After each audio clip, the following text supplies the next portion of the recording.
ഹരേ കൃഷ്ണ. ഗർഗഭാഗവതം അദ്ധ്യായം 59. വൈകുണ്ഠത്തിൽ നിന്നുള്ള കംസൻ്റെ ആഗമനം. ഉഗ്രസേനൻ്റെ രാജസൂയയാഗം പൂർത്തിയായി. അശ്വമേധയജ്ഞം പൂർത്തിയായി. ശ്രീകൃഷ്ണ ഭഗവാനാൽ വിളിക്കപ്പെട്ടവരായ കംസനും കംസൻ്റെ 9 സഹോദരന്മാരും വൈകുണ്ഠത്തിൽ നിന്ന് ദ്വാരകയിലെത്തി. ഭഗവാനെയും ബലരാമനെയും പ്രദ്യുമ്നനെയും അനിരുദ്ധനെയും നമസ്കരിച്ചു അവർ. ഉഗ്രസേനൻ തൻ്റെ പുത്രന്മാരെ ശ്രീകൃഷ്ണ ഭഗവാന്റെ സാരൂപ്യമുക്തി വന്നവരായി കണ്ട് അത്ഭുതപ്പെട്ടുപോയി. ഭഗവാൻ ഉഗ്രസേനനെയും പത്നിയെയും കാട്ടിക്കൊടുത്തു. അത് അവരുടെ മാതാപിതാക്കന്മാരാണെന്ന് പറഞ്ഞു.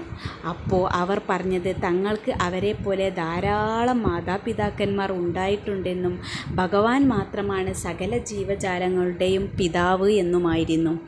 ബലരാമനെയും ശ്രീകൃഷ്ണനെയും പ്രദ്യുമ്നനെയും അനിരുദ്ധനെയും ഒന്നിച്ച് കാണാൻ സാധിച്ചതിൽ തങ്ങൾ വളരെ ഭാഗ്യവാന്മാരാണെന്നും അവർ പറഞ്ഞു.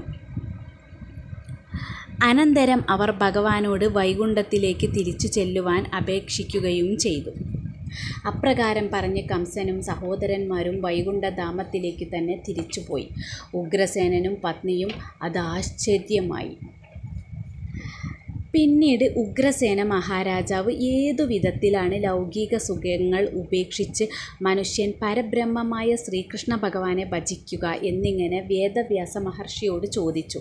അതിന് ഉത്തരമായി വേദവ്യാസ മഹർഷി പറഞ്ഞത് രാധയെയും കൃഷ്ണനെയും നന്നായി ആരാധിക്കുവാനായിരുന്നു. 2 പേർക്കും സഹസ്രനാമങ്ങളുണ്ട്.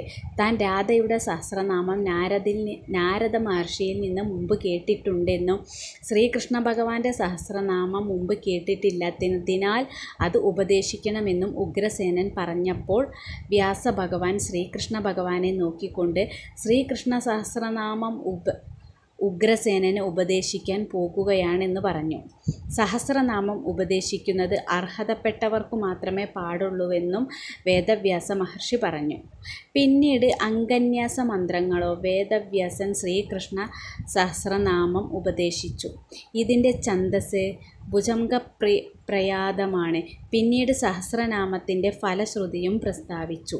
ഈ സഹസ്രനാമ ഗ്രന്ഥം ഏതൊരിടത്ത് സ്ഥിതി ചെയ്യുന്നുവോ അവിടെ രാധികാനാഥനായ ശ്രീകൃഷ്ണ ഭഗവാൻ സദാ നിവസിക്കും എന്നതുകൂടാതെ അവിടെ എല്ലാ ഐശ്വര്യങ്ങളും എത്തിച്ചേരും. ഹരേ കൃഷ്ണ.